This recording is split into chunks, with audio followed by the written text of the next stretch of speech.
While the focus of Grounded is on interactions with the bugs in the backyard, there are currently two large creatures as well. Both the crow and koi fish drop resources that we can use, while the former poses no threat, the latter does. There has been much speculation as to what other large creatures could be added to the backyard, and in this video I'll be looking at all the possibilities to see which are realistic and which are unlikely. Before we begin, I want to thank all my current channel members who help make videos like this possible. You too can become a channel member today for as little as $2 by clicking the join button below or via the link in the description. Thanks again to all my channel members. Let's get started. So let's start off by talking about the large creatures that are most likely not going to come to the game. I mean, there's a chance they could come to the game, but I think it's probably unlikely just based on the information that we have heard from the developers during their live streams, some of their blog posts, updates, and stuff like that. And I think the first one's going to be a snake. I've seen a lot of people asking for a snake, and personally, I don't think a snake would work in Grounded just because of how small we are. So if we switch over to third person here, look how small we are. We're about 4 centimeters tall. A snake is going to be much larger than that. Imagine a snake being probably like the size of this tree root, even if it's smaller than this tree root. How are we going to take it down? What are we going to do? How are we going to get away from it? I don't think a snake is likely. Of course, it's always a chance it could be added, but I think a snake is just not likely to be added to the game. Next up is going to be a rat. I've seen a lot of people saying maybe they should add a rat to the shed area that's up in the top corner of the map. That's probably going to get updated pretty soon. Again, a rat is really large. I don't think a rat is going to be able to make sense in this game just because of how large it is. Now, if you've never seen a rat before, many of you probably haven't. Rats can be the size, they can be small, but they can also be the size up to like small dogs or cats. I've seen rats before that look almost like they could be bigger than a cat, and there's no way that even a small rat would make sense in this game because there's no way we'd be able to fend it off or defend ourselves against it. And more likely than not, it will probably be aggressive towards us. So I don't think a rat would make sense in this game either. And the third thing on the list I don't think is going to be added would be a dog or a cat. I guess you could just lump them together. They could potentially add human interactions around the map where humans would walk through and possibly trample the yard as a natural disaster, although there's been no indication that's going to be added either. I don't think a dog or a cat would make sense just because, again, while there was a dog in Honey, I Shrunk the Kids, I just don't think it will make sense to add a large creature like that into the game right now. And based on the information we've received, there's been no indication that they're going to add anything that large to the game. So those are the things I don't think are going to be added. Now, on the list, you'll notice there's not going to be small things like I'm not going to be talking about insects or other bugs. People have mentioned like scorpions, trapdoor spiders. Those things maybe could come to the game, but I think they're just so large that I don't think they would make sense for them to be added to the game. So those are the things that I don't think are going to be added. Now let's talk about the things that could be added to the game. Now first up is going to be a snail. So right here, we're on the map. We're somewhere in the middle of the map, right here next to one of the lasers. And here we have a snail shell.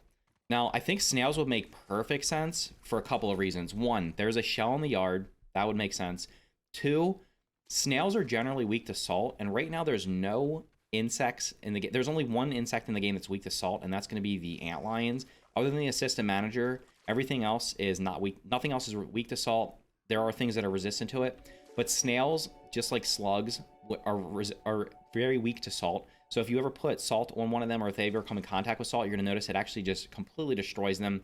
Not cool to do. So I think a snail would definitely make sense just because the shell's here, and also they need to add more things that are weak to salt. Now, aside from that, we're going to head over to the koi pond here. I think the next thing that will make sense, although this is probably borderline on how large of something could possibly be added, so would be a frog. So as you know, there's tons of tadpoles in the koi pond, and we're just going to walk past this guy because we are in creative. Can we get past these? Yep. There's tons of tadpoles in the pond, and a frog would make sense for a couple of reasons. One, the tadpoles would eventually get larger if they don't get eaten, or if we don't harvest all of them. And number two, frogs love to eat other insects. So it'd be great if we could have some frogs here that could pop up on these lily pads over here and maybe eat the mosquitoes for us so we don't have to deal with them. Now, the question would be, would they be aggressive to us? Would they be neutral to us? I would guess if they added a frog, it would be neutral. And as you can see, there's tons of tadpoles down here. So with the tadpoles and these lily pads, I think it would make perfect sense for them to add frogs or even toads to the game.